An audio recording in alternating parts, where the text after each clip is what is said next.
सर्वांना शुभ संध्याकाळ.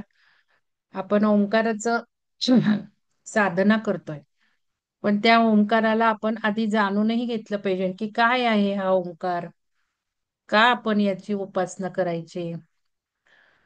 तर उपासनेचे सुद्धा खूप प्रकार आहेत, ती मी घेईलच. पण आज आपण बघूयात ओंकारात जी 3 अक्षरं आहेत, आपण म्हणतोय अ, ओ, म. तर त्याबद्दल जाणून घेऊयात. तर बघा तुम्ही, इंग्लिशमध्ये अ म्हणजे ए, ओ म्हणजे यू आणि म म्हणजे म. तर या तिन्ही अक्षरांचे खूप पॉवरफुल इफेक्ट्स आहेत. तर अ काय रिप्रेझेंट करतो? अ म्हणजे ब्रह्मा आहे. आपण काय म्हणतो? ब्रह्मा, विष्णू, महेश. त्रिमूर्ती म्हणतो आपण. ब्रह्मा, विष्णू, महेश. हे झालं धार्मिक पद्धतीने.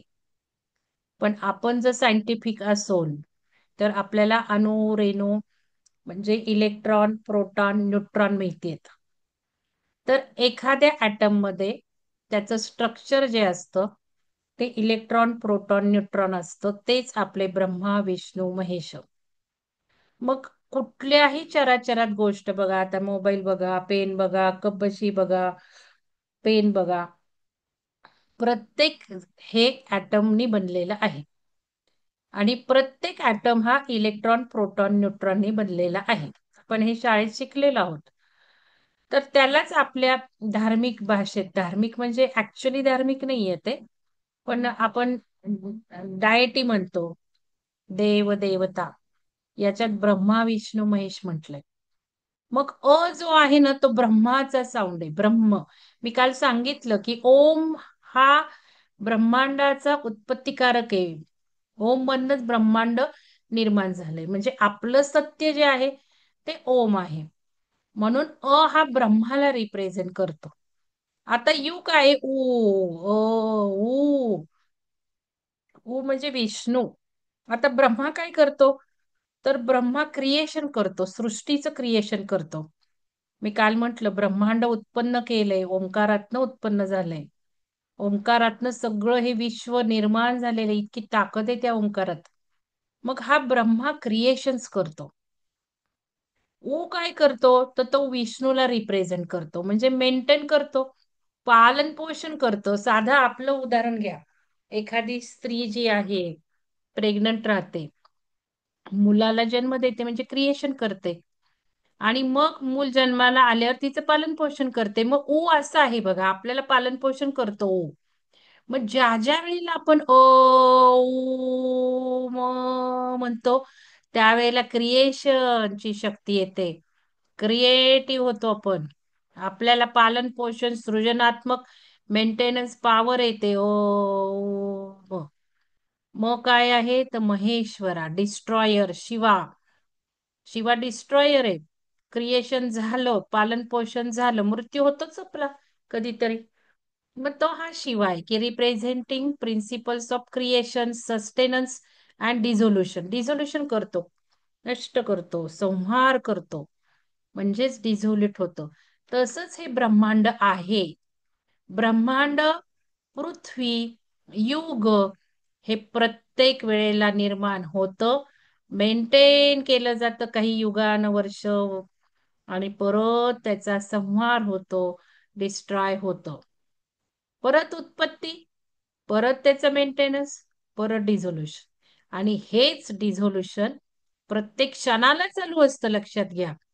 प्रत्येक क्षणाक्षणाला निर्मिती आहे. जसा जसा आपण श्वास घेतो क्रिएशन, पॉज असतो थोडासा, मग त्याला मेंटेन करतो आणि मग डिस्ट्रॉय, परत सोडून टाकतो श्वास. प्रत्येक क्षणाला ही स्पंदनं शरीरातली चालू आहेत. आणि त्या स्पंदनाला ओंकार हा रिप्रेझेंट करतो. मग ओंकार म्हणताना सुद्धा तुम्ही कसं म्हणताय? अ, ओम, पॉज घेताय दुसऱ्या ओंकार म्हणताना. मग या ओंकाराला काल मी सांगितलं तसं जाणून घेतलं म्हणताना, की ओ ब्रह्मा, ओ विष्णू, म महेश्वरा, या जर तिघांना आठवून घेतलं आणि तुम्ही श्रद्धावान असाल तर ब्रह्मा विष्णू महेश, ब्रह्मा विष्णू महेश असं करत करत ओंकार म्हटला तर किती अनुभूती येणार आहे. किती त्या फिलिंग्सनी भाव निर्माण केले आणि हृदयाचा वारा वाढणार आहे. किती दैवी तत्व तुम्ही खेचून घेणार आहात. म्हणून मी हे ओंकाराची माहिती देते. तुम्ही ज्या ज्या गोष्टींना रेझोनेट होता त्या प्रमाणे तुम्ही रेझोनेट करा. ब्रह्मा विष्णू महेश रिप्रेझेंट करा किंवा मी आणखीन तुम्हाला ओमूची रहस्य सांगत जाणार आहे तसं करा. आता ब्रह्मा म्हणजे उत्पन्न होणं, म्हणजे आपण उत्पन्न होतो. मग आता काय करायचंय आपल्याला, काय क्रिएट करायचंय आपल्या लाईफमध्ये?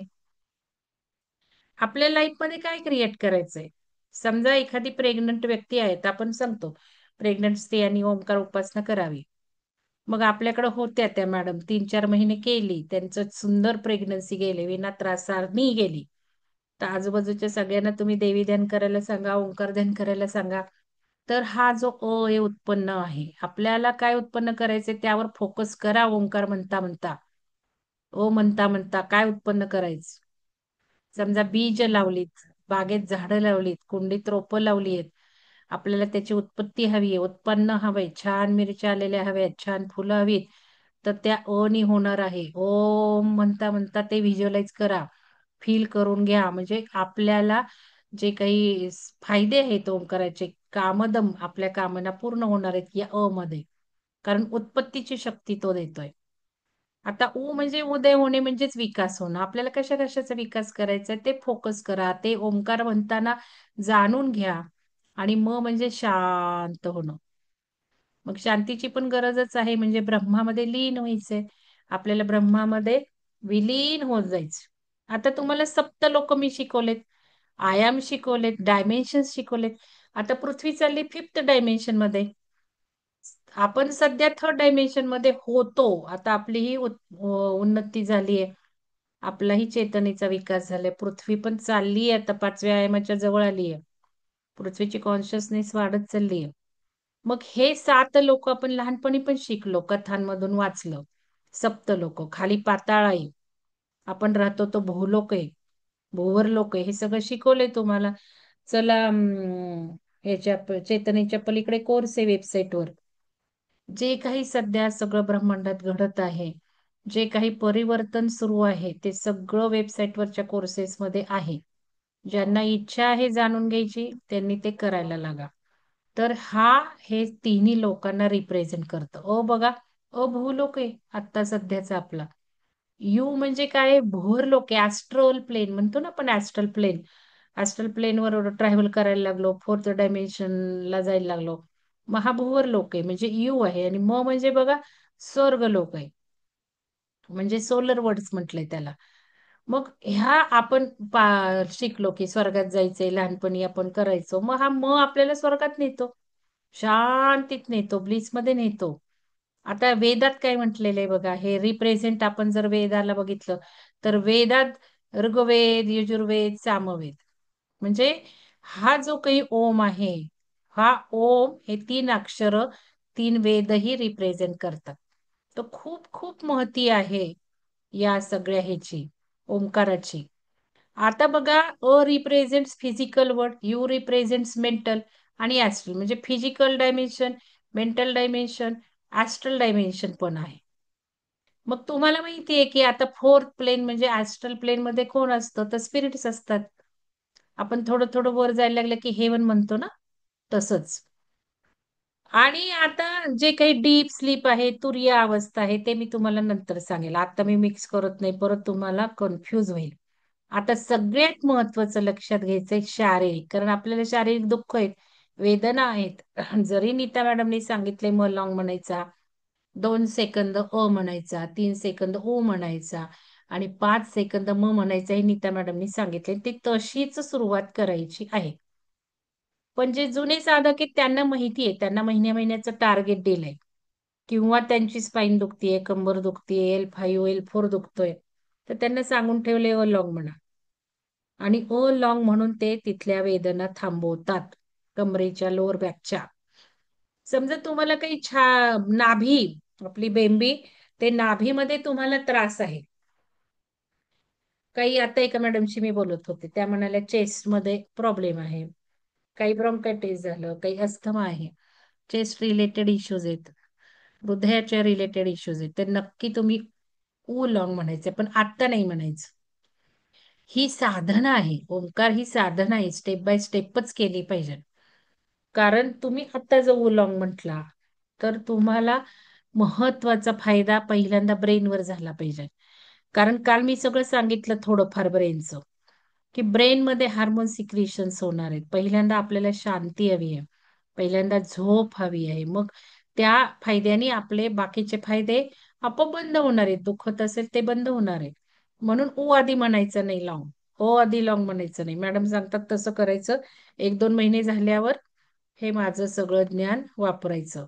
पण तुम्हाला माहिती असावं किती स्कोप आहे ओंकार साधनेत. त्यासाठी हे सगळं सांगते. आणि बरेच नवीन साधक असतात, जुने साधक असतात. तर आता म लॉंग म्हटल्याने नेसल कॅव्हिटी म्हणजे स्कल, ब्रेन हे सगळे फायदे आहेत. अ लॉंग म्हटल्याने स्टमक आणि चेस्ट मध्ये म्हटलेलं आहे इथे. ऊ लॉंग म्हटल्याने थ्रोट आणि चेस्ट म्हटलेले. तर हे स्पाईन मी म्हटलं तुम्हाला, स्टमक आणि चेस्ट म्हणतेय मी. पण बॅक साइड जर बघितली तर स्पाईनची बघायची, लोअर बॅक. मग लोअर बॅकचे जनरली आपल्याला ते जास्त प्रॉब्लेम असतात ना स्त्रियांना, लोअर बॅकचे प्रॉब्लेम, कमरेचे प्रॉब्लेम. म्हणून मी पाठीमागनं सांगितलं. पण पुढं जर काही असतील पोटातले इश्यू, छातीतले इश्यू, तर अ म्हणा. आणि मग ऊ लॉंग म्हणताना थ्रोट, घसा ते चेस्ट, चेस्ट पासून यायचं. नाभी टू चेस्ट, ओ लॉंग. चेस्ट टू थ्रोट, थ्रोट किंवा नाकापर्यंत धरा, उलॉंग म्हणायचं. आणि सगळा ब्रेन मधला भाग हा मलॉंग म्हणायचा. तर हे सगळे फायदे लक्षात ठेवा. काही दुखत जर असेल त्या भागातलं, तर त्यावेळेला हे लॉंग म्हणून बघा. किंवा दुसरं टेक्निक आहे, ओंकाराची सगळी ऊर्जा त्या भागावर सोडायची. समजा चेस्ट पेन आहे, समजा स्टमक प्रॉब्लेम आहे, समजा तुम्हाला थ्रोट मध्ये काही आहे, इथे हे चेस्ट नकोय बरं का, हे चुकून झालंय. हे तुम्ही मला असं वाटतं स्पाईनच समजा थोडस. कारण बघा, छातीपासून थ्रोट पर्यंत म्हणजे ओ पाहिजे. मग हा चेस्ट इथे पण आलाय ओला. कन्फ्युज होऊ नका. तर याच्यामध्ये एक तर व्हायब्रेशन त्या अवयवावर सोडायचे. मॅडम सांगतात तसं अवयव रिलॅक्स करायचा, अवयवावर व्हायब्रेशन सोडायचे. हे एक टेक्निक आहे, पेन लगेच थांबतात. दुसरं टेक्निक म्हणजे हे ओ लॉंग म्हणायचं का ओ लॉंग म्हणायचं, करून बघा. प्रत्येकाला परिणाम वेगळे वेगळे जाणवतील. तर हे मी थोडस सांगितलं. आता आपल्याला आज एक काहीतरी करूयात. ह्याच्यात काय मला माहिती नाहीये किती मिनिटाचं हे, द्यानं बघते.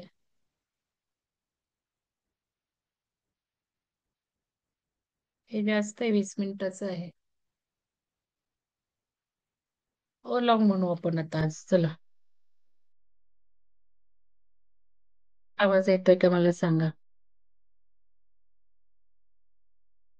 आणि पूर्ण 1 घंटेचे व्हायब्रेशन ब्रेन मध्ये घ्या बरं का. पूर्ण ब्रेन मध्ये पाण्यामध्ये घ्या. काल मी सांगितले पाणी घेऊन बसायचे. तुम्ही सुद्धा म्हणू शकता किंवा ऐकू शकता.